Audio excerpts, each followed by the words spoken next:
Olá pessoal, no Entre Grades de hoje vamos trazer a segunda parte do bate-papo com a doutora Mirela Freitas, juíza de direito lá do Maranhão. E na edição de hoje ela vai falar um pouco mais sobre as APACs, também vai trazer outros olhares e percepções sobre a questão do sistema prisional brasileiro e vai trazer ótimas dicas de literatura com abordagem relacionadas ao sistema penitenciário, à população prisional aqui do Brasil. É daqui a alguns segundos no Entre Grades.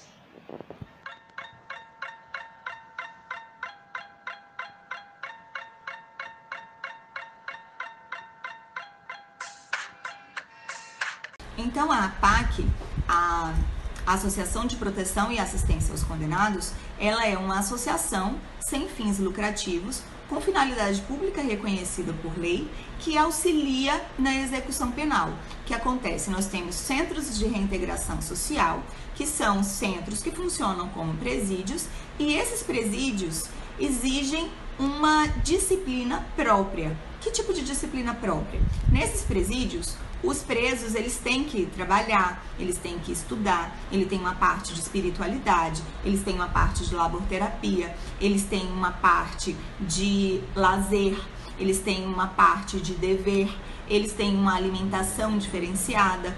Então, dentro desse sistema, alguns elementos se destacam. E para mim, o mais importante deles é o processo de valorização humana.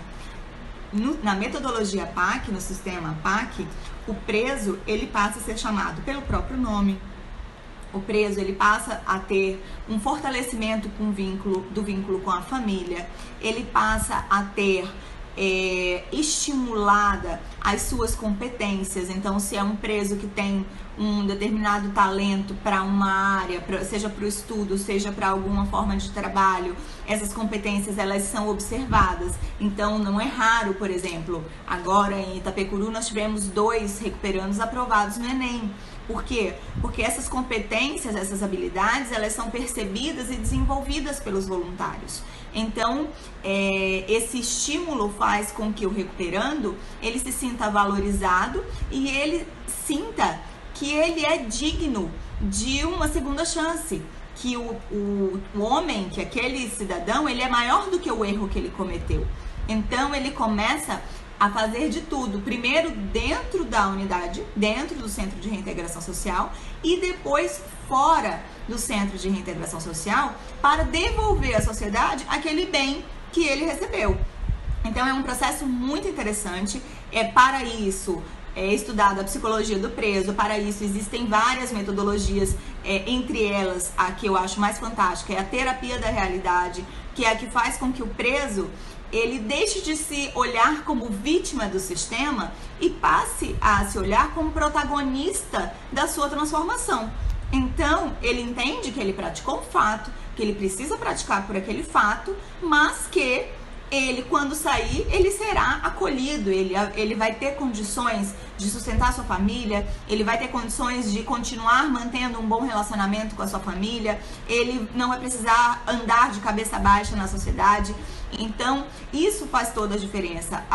O cidadão ter uma perspectiva, ainda que a longo prazo, já que na APAC, em razão da necessidade de internalizar esses elementos da metodologia, nós sempre buscamos os presos com as maiores penas para que eles passem mais tempo com esse método, para que eles consolidem esses valores que muitas vezes eles não tiveram, ou de outras vezes eles até os tinham, mas lhes foi retirado no período do cárcere.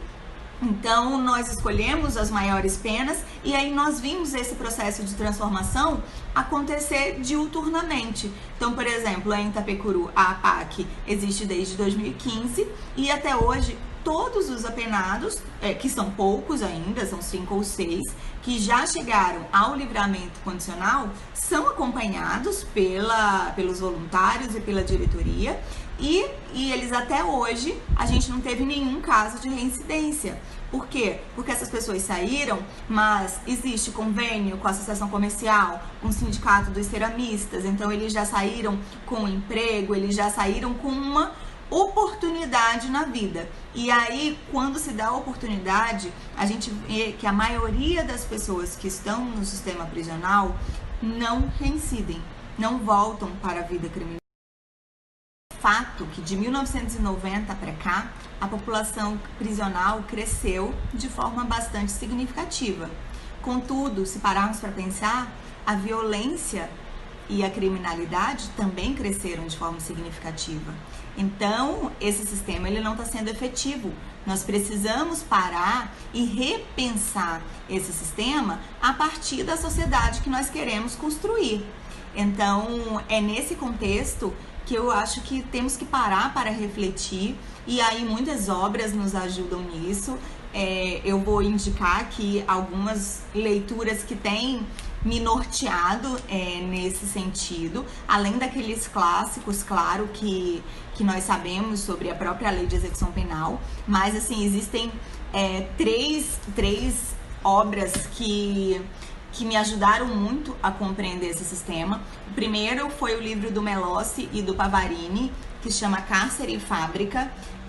Esse livro, ele traz, na verdade, essa coleção inteira fala sobre o pensamento criminológico. Então ele traz uma visão desde as origens do sistema prisional, do sistema penitenciário. Então é uma visão muito ampla, muito interessante.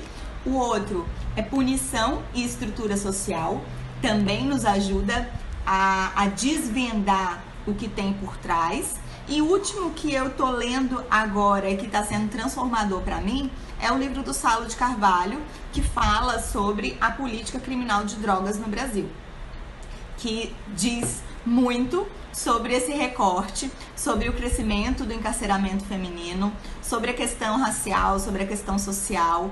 Então, eu gostaria muito de agradecer ao Sérgio pelo convite para estar aqui hoje no Entre Grades, parabenizar pela iniciativa. Nós precisamos sim discutir esse tema de forma científica, de forma técnica, sem paixão, sem ideologia, porque quando a gente trata de sistema penitenciário, nós estamos tratando da sociedade que a gente quer, e a gente não vai conseguir transformar e viver num local com pacificação social se a gente continuar agindo da mesma forma que nós estamos agindo nos últimos muitos anos da nossa vida. Então, eu gostaria de pedir apenas o benefício da dúvida, pedir apenas que as pessoas parem para pensar um pouco sobre o porquê nós temos um caos no sistema prisional, o porquê nós escolhemos um determinado nicho de crimes ou de criminosos para punir de forma mais grave. Será que se nós tivéssemos, por exemplo, a mesma repugnância que temos pelo crime de tráfico de drogas, por exemplo, se tivéssemos essa repugnância pelo crime de lavagem de dinheiro ou pelo crime de corrupção, será que o recorte social e racial do sistema prisional seria o mesmo que a gente tem hoje? Então, o que eu gostaria era de deixar essa reflexão, que nós precisamos pensar esse sistema, pensar essa questão de política criminal, não apenas no Brasil. Essa é uma discussão que ela é internacional. Nós precisamos pensar as políticas criminais aplicadas com base nos protocolos internacionais, com base no protocolo de Istambul, com base nas regras de Mandela. Nós precisamos enxergar esse sistema como um grande problema social decorrente da ausência de políticas públicas em determinadas áreas. E eu encerro por aqui pedindo o benefício da dúvida para que a gente possa tentar fazer diferente, para que a gente tenha resultados diferentes. Nós estamos tratando a prisão como espaço de vingança, e isso já ficou provado que não resolve o sistema prisional, não resolve a questão da criminalidade e não diminui violência. Então vamos tentar fazer diferente, vamos tentar fazer da prisão uma escola, como diz a Cora Coralina, e com isso vamos ver se a gente consegue resultados diferentes, porque a gente só vai conseguir mudar a realidade se a gente mudar a nossa conduta. Então, a minha esperança é que a gente mude a nossa conduta, a gente pense na vítima, a gente pense em todas essas questões, porque eu sou uma adepta estudiosa da justiça restaurativa. Eu acho que a vítima tem sim que fazer parte de todo esse contexto, ela tem que ser pensada, mas como juíza da execução penal, eu tenho que pensar no cumprimento efetivo da lei de execução penal. Então, por isso, eu tenho que pensar nas assistências, eu tenho que pensar nos direitos e nos deveres dos presos. Então, por isso, eu agradeço a iniciativa, parabenizo pela brilhante escolha de projeto, de tema, e fico muito honrada de estar aqui fazendo parte com vocês. Muito obrigada e até breve. Estou à disposição sempre que precisarem.